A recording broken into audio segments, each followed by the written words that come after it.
Welcome to the show, Dan. How are you today? Yeah, good mate. How you doing?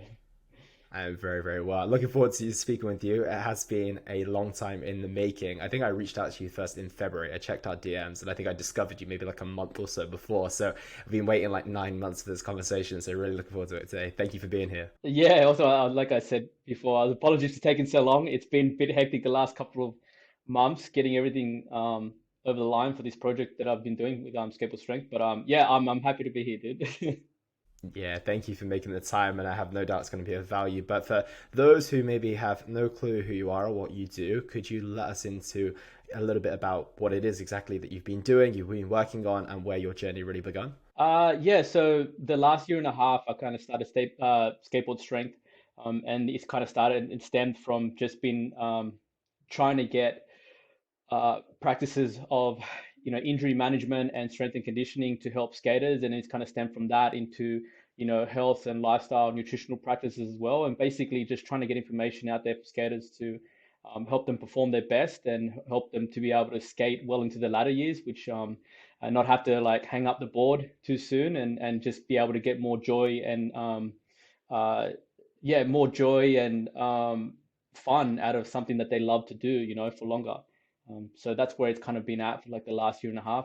It'll kind of stem from my love for skateboarding, that finding it later, or I started skating when I was 35, I think it was. So it was like late, and yeah, and like the way I am, I get obsessed with things, and it's just kind of like I get so zoned in on something, and my background being personal training. Um, I just started trying to research everything that I could about, the strength and conditioning side for skateboarders, which was non-existent. And I was like, okay, this is really strange. And then, yeah, so I started posting up some stuff myself. And yeah, it's been great to interact with the community, and everyone's been really appreciative of it. And it's just kind of stemmed from there. Yeah, let's roll back the years a little bit. What got you into personal training in the first place in health and fitness?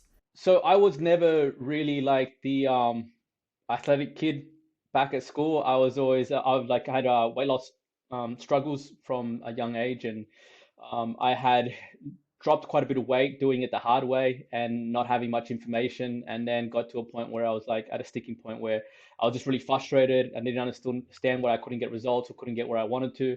And then I was fortunate enough to get put onto a really good trainer, and it, they kind of opened me up to strength training and looking after your body and looking after your mind and looking after your health in general, and just how much of a difference it can make to everywhere, like the all encompassing for your lifestyle, right? And I was kind of addicted to it from that.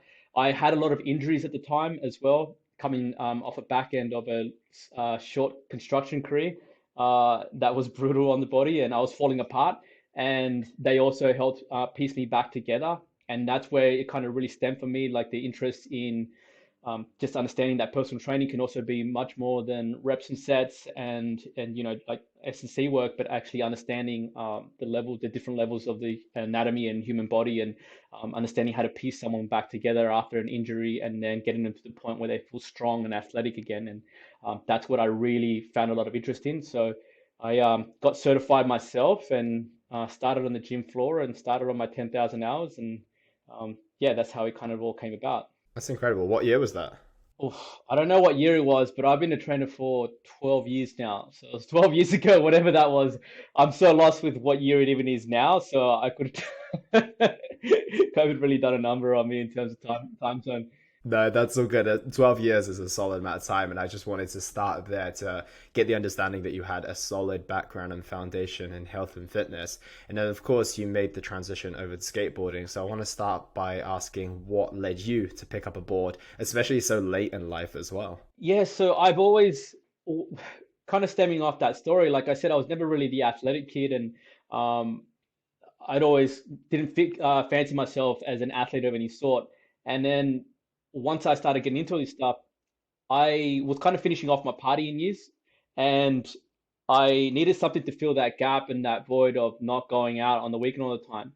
Randomly, I found ice hockey here in Australia, and I kind of got obsessed with that, and I geared all my training towards that. And I found for the first time in my life that I was like, oh, I've actually got some really good athletic ability, and it was all built off the back end of all this work that I'd done.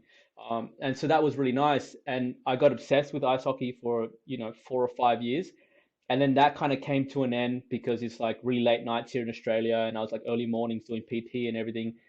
And what I did find at the time was I need something for me to mentally gear my attention towards. I love physical things like that. I like working out, almost like working out a puzzle with your body. Do you know what I mean? And figuring out how to do things and through trial and error with your body, and being able to express athletic ability. So, and also something to gear all my in-gym training towards. You know what I mean? And yeah, rather than just being, training for aesthetics and for looks and whatever, I like being able to like train towards something that I need to express on a weekend or, like on in terms of athletically. And yeah, randomly, they built as my ice hockey kind of career, quote unquote, was finishing up, they were building a skate park down the road from me, and it was right around when COVID had hit. So I would walk around the park where they were building the skate park, like just because it's all you could do, right? You couldn't like go anywhere here in Australia. All you could do is walk around the park, and so this thing was getting built, and like I've always loved the skate culture. I've always kind of been mixed in it somehow. I'd never skated, I never really skated. And I'd watched one too many Dogtown movies, and when this like park opened up, they had a bowl. And I was like, fuck, I wonder what it'd be like to actually skate a bowl for the first time. So I bought a board and I started rocking up at like 6 a.m. when no one was around and no one could see me stack it or whatever. Oh, and so I could also get time in the bowl as well, right? When no one was around. And yeah, I started pushing from the bottom. And the first time I rode the bowl, I just got hooked and I was just like, I just started.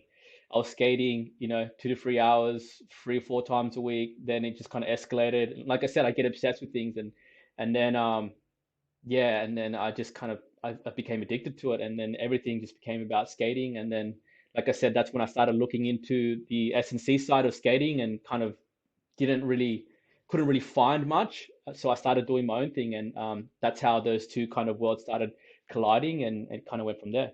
Yeah, I want to talk more about those worlds colliding because if you know anything about skate culture, you know that working out is almost something that people will laugh at maybe like 10 years ago, for example. Maybe some people who were smart enough to be taking it seriously, but typically it wasn't something that was done whatsoever. So, how have you started to bridge the gap between the two and have put them back in the same conversation and actually have made them make sense of the same sentence as well? Yeah, that's been probably the most difficult thing because whilst it had like there's a lot of support for it, there is a lot of pushback, right? I don't personally think that I've had such a big hand in it. I really look more towards, the guys that are up there that have started doing it, like there's a couple of really good pioneers now as well of, looking after your body, and a lot of the top guys are starting to do this. P Rod's one that's, quite famous for having expressed the fact that he trains off board and he looks after his body. And he's now skating. He's still skating at such a high level for his age as well. And then now, that stuff trickles down, and that's what it always kind of does. It trickles down from the top. It's the only way that kind of change the culture is when the top guys start doing these things, and then everyone else kind of starts to take notice. And it just starts to change the culture from the top down. I like to just kind of give the information and try and respect the culture as much as I can and understand that it hasn't been part of them, and I can't just come in and put put strength and conditioning and all its ideals into this culture. You got to kind of come in, understand the culture first, respect it first and foremost, and then try and find your place within it. And that's been the hardest thing probably because like I know all the stuff that will kind of help skaters, but it's like, all right, how do I deliver it in a way that's going to be digestible for them? Because if they don't respect it or they just think it's lame, which skaters think, a lot of skaters just think everything's lame. It's like, fuck this. It's just like they're not going to do it, If right? it's not And skating, I it's really lame, right? do. Yeah, yeah. And so it's just like, and I know that there is a resistance to this. So I'm like, uh, a lot of like, I don't know if you see all my posts online and everything, it's like, how I can directly show them that like this will equal this. And so a lot of it for me is just like I literally just sit there's a hill near my skate park, or as I'm skating and just sitting around watching other skaters and just being like, um, trying to mentally, connect the dots between an ollie and, a Bulgarian split squat, or like, like the pop phase, and just sitting there and breaking it down um, anatomically, and, and just being like, all right, what's happening? And then what is the relevant exercise? How can I show that these two are linked, and hopefully get them engaged in the process. And yeah, that's probably been the biggest and hardest hurdle that I've had in the past year and a half. That I can't just kind of put a couple of exercises up and say, oh, here it is, because they'll just be like, next, just like swipe through, just like no one's interested, no one cares about your fitness, right? But now if it's like, oh, if you do this exercise, it could have a really good carryover into your pop. It's like, oh, well, who's this guy, Um, so yeah, that's kind of where it's coming from. That's it. And I think if you sell it on the fact that it's going to improve someone's skating, it's going to allow them to skate more, because the worst thing for a skateboarder is an injury, right? The ability not to skate. So if you can sell them on the promise of, okay, yeah, your pop's going to be a lot stronger and therefore you can get a higher ollie, it's going to be a lot easier, you're going to spend less time out of the park and more time in the park. I think it's kind of the same way that you sell, healthy eating or sports or activity to kids or something like that, or fitness work to kids, because you're like, well, if you want to be better at this sport, if you want to be stronger, if you want to be faster, which most of them do, you can go about it. I think you could probably do that to adults as well. Probably that's a good way of going about it, rather than going like, yeah, you're going to be a little bit healthier. If you say, well, actually, when you go up the stairs after your kids, you're not going to be super tired, you're not going to have that lower back pain all the time. I think it's the way you package it, right? And I don't think it's just unique to kids or adults. I think it's just about anyone. If you can put it in the right arena in which attracts them, then eventually, hopefully, as long as they're a little bit open-minded, they'll come around to it. Yeah, and like I think one of the things that attracted me the most to helping skaters was I kind of seen the struggle. Like there is a lot of struggle in skateboarding with skaters not having the information to fix their bodies, and they're sore and they're achy and they're injured, and they've been carrying injuries for years. And it really affects their quality of life, and also affects their time doing the thing that they love, right? Like, and as soon as they step on the board, they're like, I can't. You hear all the time, I can't do this anymore, or I can't take impact anymore, so I adjust my skating to do this. And uh, as a one-on-one PT, I kind of, for me, like with my one-on-one clients, I carved my niche out of like helping people um, just feel good and strong again, and feel what it's like to be in a strong, healthy, capable body. And there was a real parallel with that in skating, where I'm like, you guys, you don't have to feel this way. Like, I know that skating's brutal, but there's just some really good stuff out there. That's, it's not just about aesthetics and looking buff and whatever. Like, this stuff can really help you fix your injuries, and then get, performance based off whatever your goal is, right? You can have performance based off like a person that just wants to be able to roll around and pop a couple of ollies on the weekend and cruise and be comfortable, or performance in terms of someone that really wants to push the envelope in terms of what they can do and potential on the board. That's going to be individual, like it's going to be based off the person's goals. But either way, you can do this pain free. You can learn to do this at your best, and be comfortable, because if you talk about the mental health side of things as well, when people have to give up the thing they love, right? And if someone's identified as a skateboarder all their life and now they can't skate anymore, it becomes a really dark place for a lot of these guys as well. And it's something that I've interacted with a lot of people online, when they message me, they're like, man, I can't skate anymore. They're really kind of like, they're down in the dumps about it. And it's just like, well, there's another option. Like, here it is, and that's the other big thing that attracted me to helping skaters, that there was a lot of reward in it, from interacting and messaging people online that had a problem, and helping them, and it's giving them a couple of exercises, and they're like, oh man, this feels heaps better. I can do this again, or I'm able to jump back on the board again, and just how grateful they were. That was what really motivated me to kind of keep going with skateboard strength. Yeah, I bet it's a very underserved community from that perspective. I think within the community, it's very accepting, it's very loving and everything. But outside of it, when it comes to the support from a health and fitness standpoint, and then beyond the years that they are able to skate, you don't really think about that side of things. And I think that that's maybe where, being able to skate for longer, but then also being able, maybe you inspire them that they, maybe after they're not able to skate quite as much as they used to. They might spend more time at the gym because they see the value of it. So, yeah, it's amazing on that note. And with that being said, what type of impact can a solid nutrition plan and a solid training plan really have to a skateboarder? If you're trying to give someone the reason to get started on it, what can they realistically expect? Um, it all kind of, I mean, it is a thing, right? It all depends on where they're currently at. If you get someone that's eating like crap all week and you just start off with some basic, really basic nutritional stuff, and now they're feeling energetic, they're feeling like uh, they're feeling revitalized and they've actually got energy to go and skate, you've just changed the world for them, right? Like it's just it's incredible what you can do.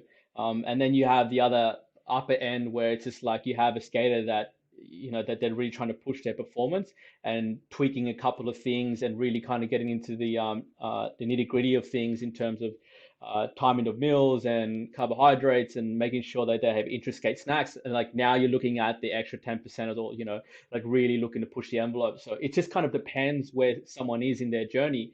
But really just doing like covering some really like I always kind of preach the basics. And that, to be honest with you, a lot of skaters, even the top end guys, that's where they're at now, is if they just start implementing some really basic stuff, the difference that they feel is so big that that's what makes a lasting impression. And then once they realize how much better this feels, they don't want to go back to the way it felt before. And I always kind of say it like my guys, like give it 3 to 4 weeks of training consistently, twice a week, and maybe fixing a couple of really simple nutrition things, and the difference in how you feel will be far enough motivation for you to keep going with this and be like, all right, this is a lifetime pursuit now. Because like going back to how I felt, once you now have the scope of realization of like the comparison between, like, because the way you feel at the moment is just how you feel. And then like you're like, oh, yeah, I feel good, until you have a difference of comparison. You're like, oh, I didn't know I felt like shit all this time, right? And it's just like now I feel good, or I can't go back to feeling like that, and it's not they're not big things, 2 45-minute to 60-minute sessions a week, off board training, and some really simple nutrition. And like when I talk simple nutrition stuff, it's like, hey man, have you had any water today? Just like, have you drunk enough water? Because that's where some of these guys are at, they drunk no water today. Like it's just like, all right, cool, let's just start there. Don't give me anything else for the next 2 weeks. And then just enough, like, oh, that headache that I had all day long is just gone now. It's like, yeah, dude, you didn't have any water. Like, what do you do? Like, so yeah, it's really simple, but I think I always kind of say 3 to 4 weeks of you consistently doing this, and the changing feeling that you get is going to be far enough motivation for you to keep going. Absolutely, I couldn't agree more. And I've looked at your stuff, and like you said, it's purely those nutritional fundamentals, right? It's nothing like Yeah. that's like going to blow anyone's mind. But when you are starting from scratch, it's like working with a client who's eating takeaways for the majority of the day and going and getting a croissant and a coffee in the morning as their breakfast, and then all of a sudden you're like, okay, just have a little bit of protein and yeah, drink a bottle of water, and they're like, life has changed from that perspective. But it is just those small things, and especially with the way that skateboarders put themselves through so much physically, I can imagine it having even bigger of a knock-on effect. So is it going to become normal for us to see protein bars and intra-workout shakes on the side of the bowl? I don't know. It's that's that's a long time away, I think. All right, that's oof, yeah, that'll be the day. I think that'll be interesting. I think I mean, you are seeing a little bit now filtered down. Like I have seen certain things. Like you're starting to see a little bit like Theraguns or something, yeah, like in people's bags, which is interesting. And then like even someone warming up. Like I was like at the park, I was just like, whoa. First time I've seen someone warming up at the park, I was like, "Whoa, this is insane!" And so they're big changes, and I think we're a little far away from a protein bar at the side of the bowl, but yeah, you never know, man. You see how it comes. It'd be interesting to see how skaters take to it and make it their own. Because that's really important, right? It's going to be how they infiltrate it into their own culture. Like the way I see it is, I'm just a person that can put out the information, and let them interact with it and pick and choose the things that are right for them. Um, and then see where they take it. So for me, it's just interesting to see where they're now going to take it in the next couple of years. and what they're going to use, what they're going to discard, how they're going to make it their own, you know? No, I think it's fascinating, dude. And I think you've come in at such an early stage that you're probably going to get very minimal thanks for the work that you do, but you're going to set the momentum. Then someone's going to come in 2, 3 years later, like the special sports nutritionist for skateboarders, and they'll be like, "Well, Dan was doing all this work years ago, and now all these guys are getting the glory for it when they're on side at the Olympics supporting their nutrition." But no, I think you're almost being a pioneer in that sense, and I think the support of the, like you said, the higher profile athletes in the game is really going to help. Like I've seen people like Niger use a mobility gun, for example, and like you said, you spoke about P-Rod using a lot of being very proactive with his training. And I think it goes to show people will look up and be like, I want to be skating at his age. So they're going to be asking, well, what is he doing to be able to skate at that age? And there's going to be a element of it is luck and genetics, but that's only going to account for a certain amount of things. So I think it's incredible. And on the note of age as well, I'm very curious because obviously you started pretty, and I say late, but you're by no means old at all, but late when it comes to skateboarding, because most people start when they're like 5 or 6 years old. I feel like I started when I was like 8, and then I've had a healthy retirement. So, but maybe I should pick up my board a little bit more now based on the inspiration of your story. But given you started so late, and obviously there'll be a lot of people who'd be like, wouldn't think of possibly stepping on a board. And you see, like you've mentioned in one of your posts, there's so many dads or mums at the skate park just watching their kids. What do you think the first steps are for someone who's in that position, maybe watching their child skate, to step on a board for the first time at the age of 40, at the age of even late 30s, for example? What is that going to look like for them? Because I think a lot of people will think that that's quite unrealistic. I don't think it's unrealistic. I do believe it does need to be respected, because skateboarding is no joke. Like it is no joke. Like, and I think we've seen this as well. Um, like a lot of people started picking up skateboards around around COVID because they had like not much to do, and everyone kind of like uh rekindled their love with it. And there's been a lot of injuries and a lot of wake up calls when you realize, oh, I'm not as young as I used to be. The pavement hurts, and even just like when you haven't, when you pick up skating at a young age, uh, it's so much easier because you have been like, what do you do as a kid? You run, you sprint, you change direction, you're mucking around with your mates. So you have access to these incredible ranges of motion, and this capability that's just so easily transferred that when you go, you almost don't respect how hard skating actually is, and how brutal it is on the joints and things like the ankle and like your Achilles and your calves, the things that you just go way over the top of your head because at that age you're just exposed to that kind of loading and that kind of movement, right?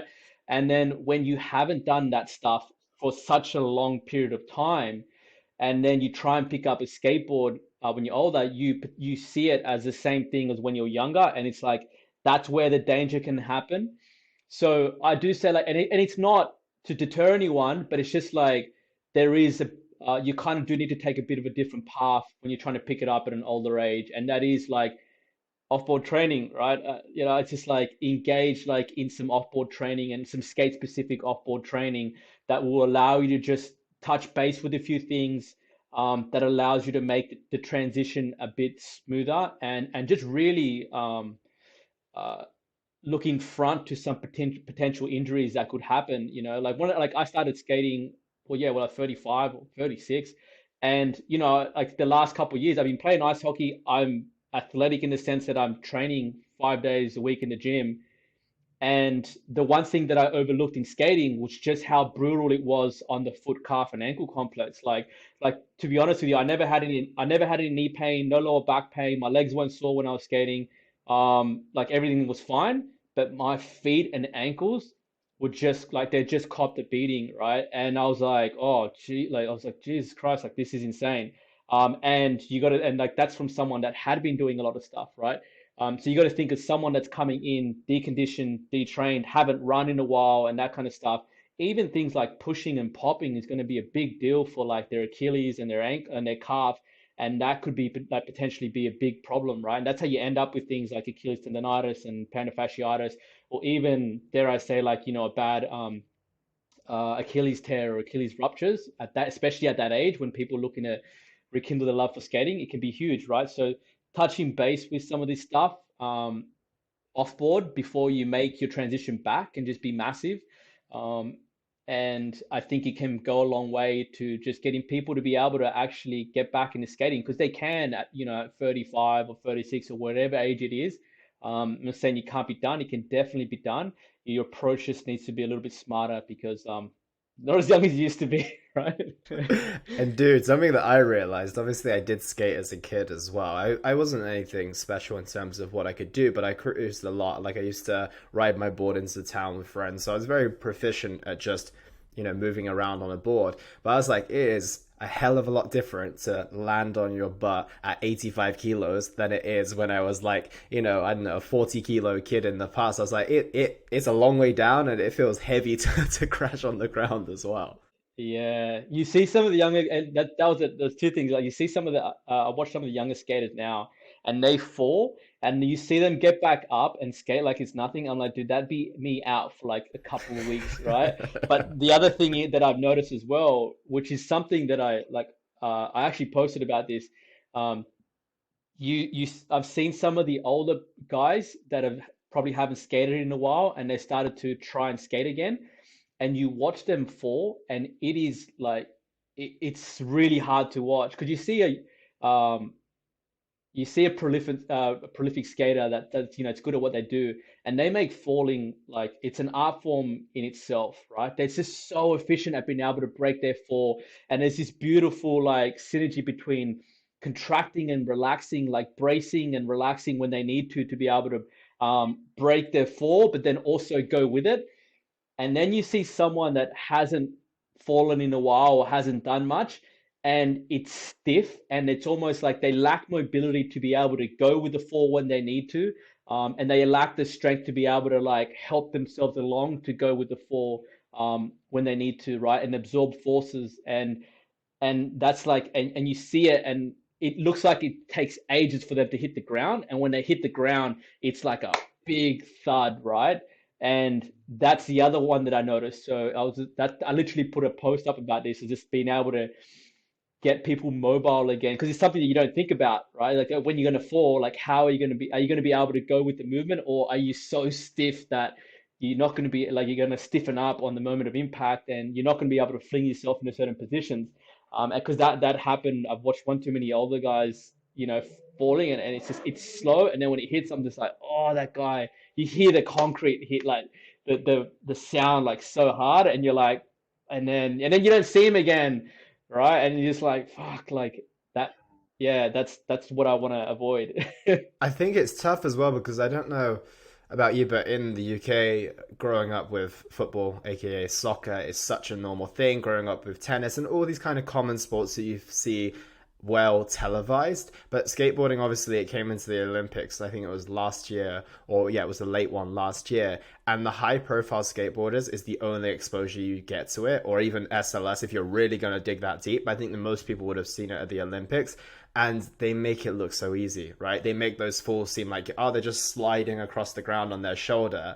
And I think that that gives us an unrealistic expectation of what it actually looks like. But when you grow up with football, you know what it's like to be kicked in the, by a ball, for example, or to be tackled by someone or to fall on the ground because you have that exposure as a kid. But I think because it's quite a niche sport in a way, and not many people have tried it, and then they'll go and pick it up. Because like I remember the pandemic, everyone like started skipping or they did some handstands and stuff like that, and I can see that being challenging, but not as demanding from an injury standpoint as something like skateboarding is. It can be ruthless, so I think that's part of the challenge as well. Like having when you go to the park and you actually see real people and how much they fall down rather than the pros who pretty much land let's say 98% of their moves, it's a completely different story, right? Yeah, it's absolutely nuts. And yeah, you're right. I think it's just people have this really false perception by watching their exposure to the top guys, um, that you don't realize it's not like that all the time. And you also don't realize how heavy the falls are when they do,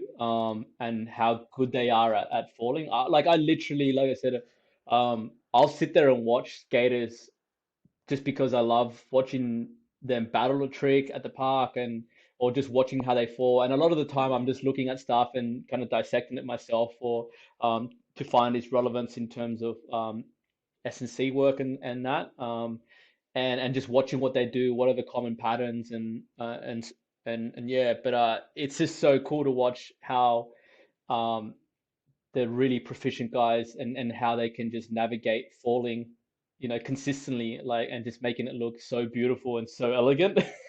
Yeah, exactly. It's crazy. It really is, especially when you know how it feels and you have that level of impact and you just see the way that they just slide off the ground, they bounce back up. Especially a lot of the younger ones who we're seeing a lot of in the pro ranks when you see 13, 14, 15-year-olds and they're just like sliding off the floor, jumping back up like it's nothing. And you realize, like you said, if it was you or I, we'd be, well, maybe not now all the work that you've done, but you'd be down there for about 10 minutes and you might not ever come back to the park as well.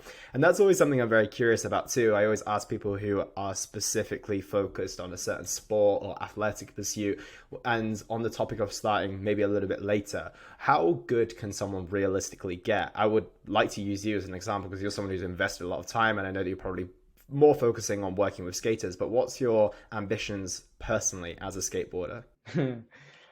Yeah, so what was a really interesting lesson for me with skateboarding, um, was like uh, it really checked my ego in, quite severely a few times now, right?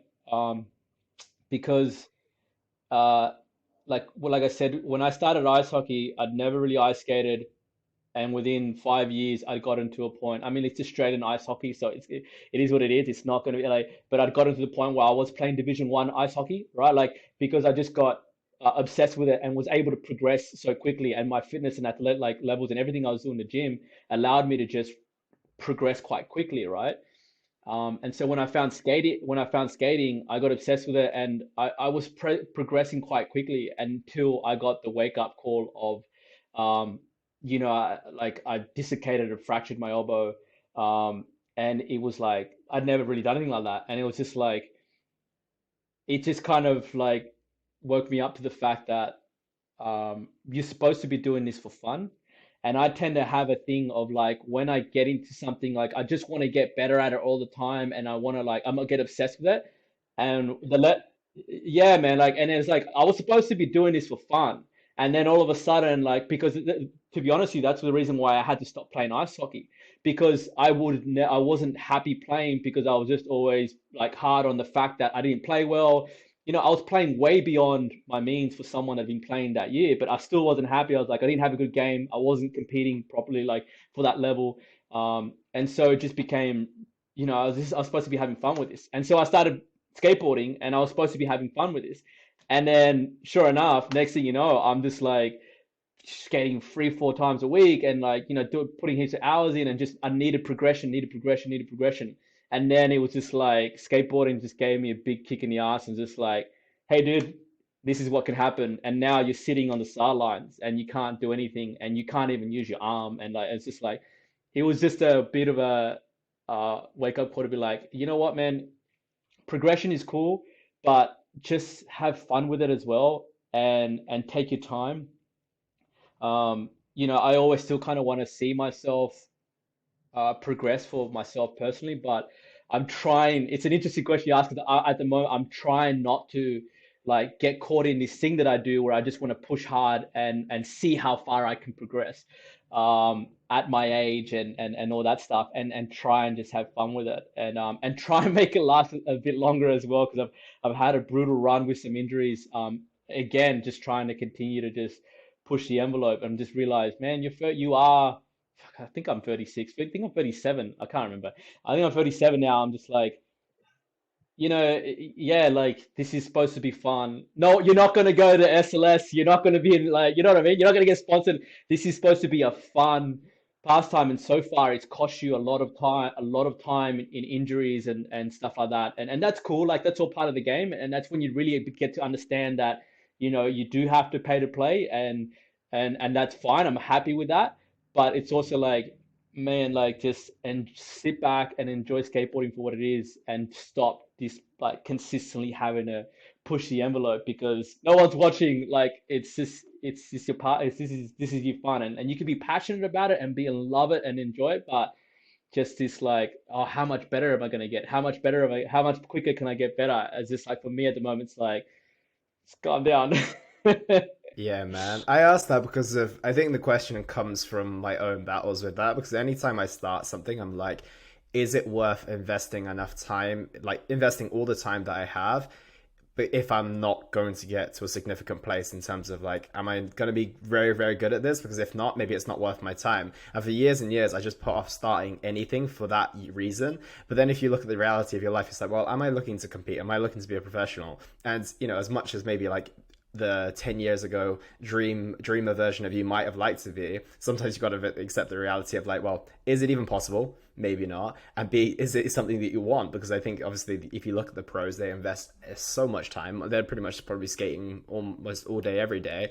And if you're not a professional skateboarder, and if you're not like 10 to 15 years old, then you probably got other things to do with your life as well. So it's good to hear that in the way that you've been like, well, actually, I can pursue it with passion and as much intensity as possible, but I do have to remember it's fun. But I can imagine that's quite a back and forth as well. Oh, 100%. It's still like I'm not saying I've won it either, because I still, you get ahead of yourself, and but like it for me it was supposed to be something for my mental health, because I do believe I need stuff like skating. I need to have like something that I can immerse myself in, and at the moment, like, for me that is skating. Like, like you're watching clips from people and you're getting to know the culture, and then you're researching boards and trucks and wheels, and getting to know all that stuff, and then also like watching tutorials online and talking with skaters and stuff. Like, that's just how it all, like, that stuff is,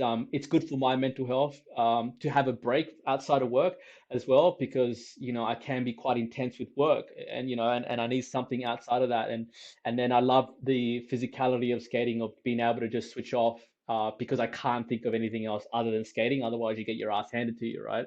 And then also just setting little goals, not making them.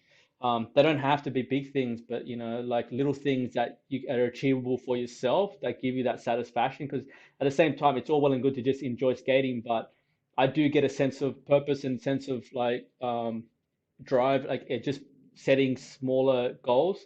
But I think it's also about adjusting the goals that you set, and it's just not being like, and making it a bit more achievable, and a bit more relaxed with them. It's a struggle, man. I can definitely relate. And on that note, you've touched on mental health a couple of times now. Is that something that you're introducing to your skaters as well? Because I think it doesn't matter whether you're a skater or whoever you are, you're probably going to come up against some type of mental health. I don't want to call it a challenge, but mental health situation in your life. So I can imagine that can be quite prevalent in a community as big as skateboarding. So how have you started to introduce the topic of mental health to the guys that you work with, guys and girls that you work with? I haven't really yet. I don't feel. I'm not sure if, like, it's like a little bit at a time with skaters. You know what I mean? I don't know if they're ready to open up to it yet, but the mental health side is pretty much infused in everything that I do and that I put out there in terms of injury, from the interactions that I've had online with skaters. The way that I've kind of seen things change, or like, interact with mental health and skating, is more being with the one-on-one interactions with people that I've had online, where they've messaged me and they're like really like in a bad state because they can't skate. And it's like I said, right, I found skating when I was older, but like, you have some people that have skated all their lives, and like, skating isn't just what they do, it's who they are, right? It's like, it's the clothing they wear, it's the culture they're a part of, it's the homies that they see at the park.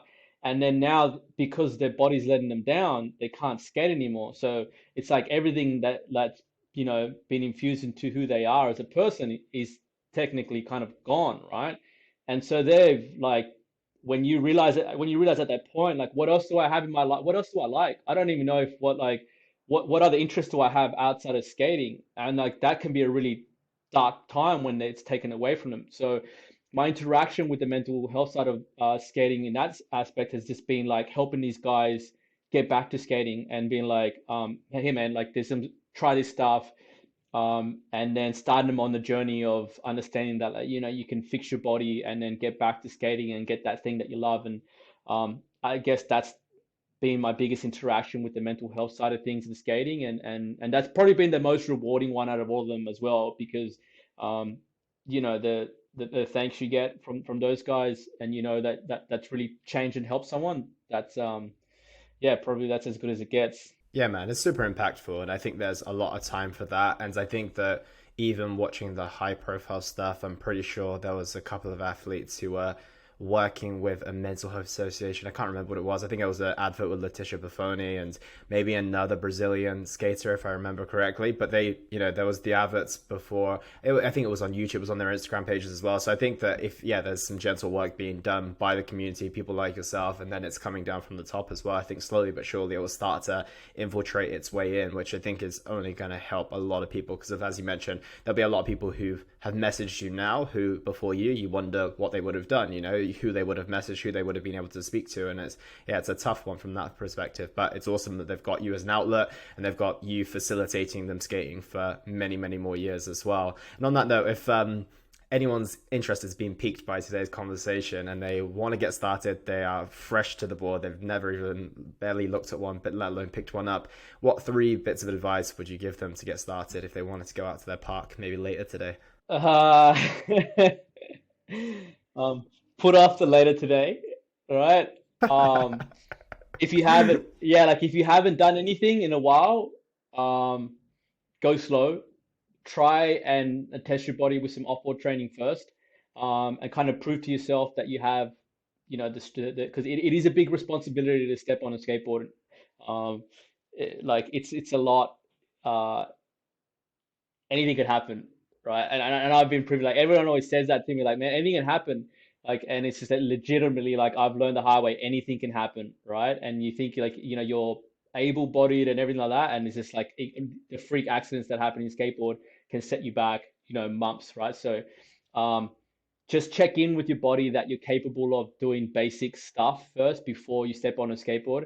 Um, you know, I'd say take it slow. And another thing that's really changing, especially for adults as well, is like I've got a couple of skaters that I train, and they actually teach skateboarding themselves, and they do lessons in that. And like it's just like another thing, like I know it's another thing that's kind of shunned in the skate community. That's like, why would you want to take a lesson? It's like, well, because if someone can speed up your process of learning through their knowledge, then why wouldn't you want to do that, right? And it's just like, as an adult, it's a bit different learning skating. When you're a kid, yeah, just pick up a board, go fuck around with it, right, for ages, and just be obsessed with it. And that's what kids do, and it's such a beautiful thing to watch. But if you are, as an adult looking to kind of step on a board for the first time, yeah, man, there's guys out there now that are really teaching skateboarding, and they can probably really compartmentalize a lot of things and really speed up your learning process. And so I definitely look at something like that, like getting yourself some lessons of sorts. Yeah, I think it's a great idea. I was fortunate not to have that kind of fear of stepping back on the skateboard because of, like you said, when you're a kid, you don't really think about it. You just step on it and you kind of just flow, you fall, you learn as you go. I can't even remember that moment of stepping on it for the first time. But then anytime that I'm with someone and they're like, can I have a go on your skateboard? And they step on it and you realize like, even just standing on one is pretty intimidating, and then the board flies from underneath them, and exactly, right. So I think that it's massively underestimated. Like before, like you said, before you even just go and expect to cruise, just be able to get off and on of one by just standing on it first, right? Yeah, and it's because it's like even if you get to the point where you can just cruise, right, you're going at a decent speed, even just cruising on the board. If something happens, you have Like a to rock. jump off. Well, yeah, you have to jump off and run, right? And you have to jump off and run at technically to get to the point to slow you down at the speed that you were cruising at. So ask yourself, when's the last time you ran at that pace, or when's the last time you sprinted? Because essentially the first 3 or 4 steps bailing off the board is a decent little sprint, right? Even at a cruising pace on a board. So that's always like, that's like, for me, that's like a bar. It's like, hey man, when's the last time you actually even ran? Because you realize if you got to jump off that board, you got to run like to slow yourself down, right? It's like, Yeah, it's a lot of it's a big deceleration. responsibility. Especially if you're coming up to the side of a road, that's Yeah, when I think about it, 100%. right? It's when you come up to the side of the road, you need to stop for cars as well. Like you need to slow that thing down quite fast, because otherwise you're gonna fall or your skateboard's gonna fly into the road, and none of those two outcomes are very pretty whatsoever. Yeah, everyone's thinking about the prolific just cruising around on a skateboard, and this is like, you haven't thought about all the other stuff that could happen when, you got to bail, when you got to fall, when you got to slow down. And you see the moment like people get over the stage of like stepping on a board and they're kind of pushing and they're cruising and they're all smiles. They're like, hey, I'm doing it. And they're like, oh, fuck, I got to stop. How do I stop? Do I just jump off? And they're like freak out. And then that's just like, that's usually where the biggest stack happens. And then that's the end of skateboarding for them. So yeah, just taking the time and, it's a big responsibility. Absolutely, dude. And you, as an individual, what's your ambitions professionally with skateboarding? Is it all about the community, or do you have ambitions to work with high-profile skateboarders? I'm super curious about that. So I started training some skateboarders one on one that are, I like to say that they're definitely getting after it, and that's really cool because I really like to kind of yeah, yeah, and it's just like I really like to see how much this stuff can really affect change within the skate community. Um, I guess I just really want to. It's interesting being. I'm getting a lot of fulfillment out of the moment at the moment out of helping a community that I've gotten a lot from. Skateboarders are so cool and they're so welcoming. Like the people that I've spoken to at the park and that have helped me out. With stuff and taught me stuff and um, it's nice being able to kind of leave, hopefully leave my mark in a positive way through stuff that I've, spent my life learning and spent, you know, it's been my career for that long, and all these courses that you go to on weekends and you spend all your money on in terms of your career, like learning all this stuff, to be able to give it to skaters and if they can help them and help change the that narrative within the community, like that's as much as I've kind of thought about it for now.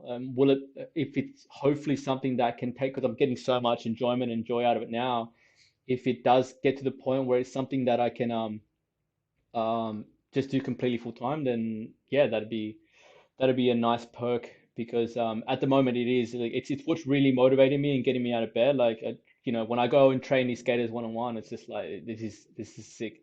Like I just you're in that state of flow. This is what I want to be doing, and like I get it. Like I've gotten obsessed with this as well, where it's just like I'm always thinking about skating and training, and like I'll be like just in my head just dissecting like skateboard movements and just being like and just like lost in space, what like thinking about what exercises and the connection behind it, and then thinking about programs and stuff. So at the moment, it is quite immersive for me. Um, it's great if that could be one day be something that I just completely do, and that's my job. But I guess for now, it's just really about helping create that change and helping leave a positive impact on the skate community. So we'll see where it goes to from there. That's awesome, dude. I really think you're doing it. And just before we wrap up, can you talk to us a little bit about that PDF that you've been working so crazily hard on? Yeah, so like I'm not sure if we got this because we were talking about it before we press record, but it gets released with the program that I put out for skaters now. And in it, what I wanted to do was just basically give skaters all the information they will ever need. Like it is a lot of. I've actually had some skaters say like I think it's going to be too much information, and they're going to get lost in it. But it's like I wanted it more to be a thing of like here's all the info, right? And whenever you need something from it, you can go and take it and grab from it. And it's got like yeah, it's got like it's broken up into sections like quick start guide. It's got articles, it's got videos, it's got everything from nutrition and like nervous system stuff and like the stuff that like recovery stuff, heaps of injury stuff, understanding pain, how to manage injuries. And the most important thing was I'd put out a PDF and a program before, and what I wasn't happy with, and what I wanted to do with this one was I wanted to, for the first time, try and bridge the gap between the skate culture and the offboard training environment, and have it be like this time be have them make it their own, right? Because I don't think anyone's done that. It's been like so far up to now, it's been like attaching a fitness culture to the skate culture, and it's like it's not theirs, right? So I was fortunate enough to be able to buy some picks, some really nice and amazing skate picks, and then also skaters that I've trained have donated their picks, and I really want to turn this one into what feels like a skate mag, and have it be all the information that I want to give them, so that hopefully for the first time they can see it as something that's part of their own culture and part of their own, you know what I mean?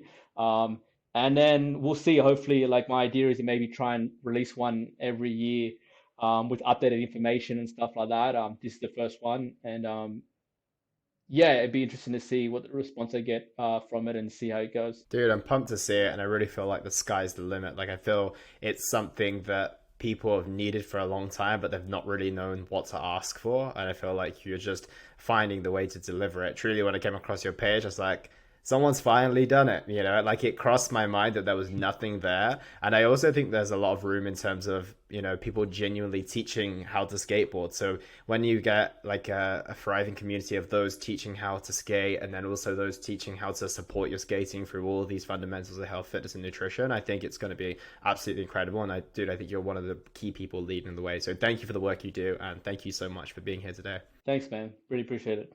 No, my pleasure. Is there anything else you want to close with? Anywhere that people can find you if they want to keep up with your work? Skateboardstrength.com, the website. There's like heaps of articles, heaps of blogs there. All the programs are up there.